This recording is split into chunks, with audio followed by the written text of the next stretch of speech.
نو ملګرو سقي الماء دا یو بهترین عمل ده، بهترین. په بني اسرائیلو کې یوه زناکاره ښځه وه، دا بدکاره ښځه راله اوبه یې وڅښلې چې ګوري یو سپی دی او ډېر زیات تږی دی او د ډېرې تندې نه لمده خاوره څټي، اوبه نشته دی، لمده خاوره چې دی دا څټي.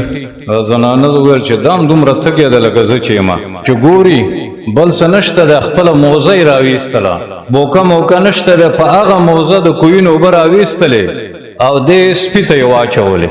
ګوره سپی دی ښه، سپی په حیواناتو کې هغه حیوان دی چې د ده لاړې هم پلیتې دي، لاړې نه دي، لیکن یو زنده سری دی، زنده سری. هغه وخت کې د اسمان نه دا معلومات راغی چې دا زناکاره ښځه الله تعالی وبخله. په کوم عمل یې وبخله؟ د اوبو په عمل باندې. د دې حدیث په فوایدو کې علماو لیکلي دي چې د چا ګناهونه ډېري هغه د اوبو خیراتونه کوي.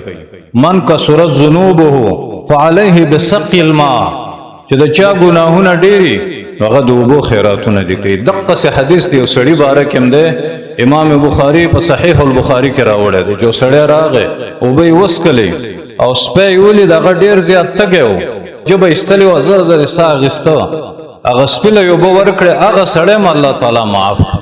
حدیث کې راځي هر شی چې زنده سری د دې سره چې ښه وکړې دا صدقه ده. پیغمبر علیه السلام د مشرانو باره کې راځي چې دا د بیبان حیوانات نه دي، شاودوګان او سورلنډي او ګیدړان، وایي دوی دپاره به هم د خوراک او څښاک پروګرام کوو.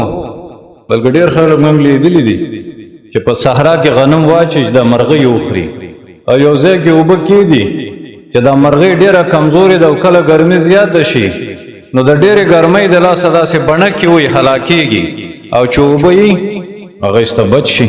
الله تعالی فرمایي ومن احیاها فکأنما احیا الناس جمیعا، چې چا یو انسان ژوندی کو لکه تمام انسانیت یې ژوندی کو.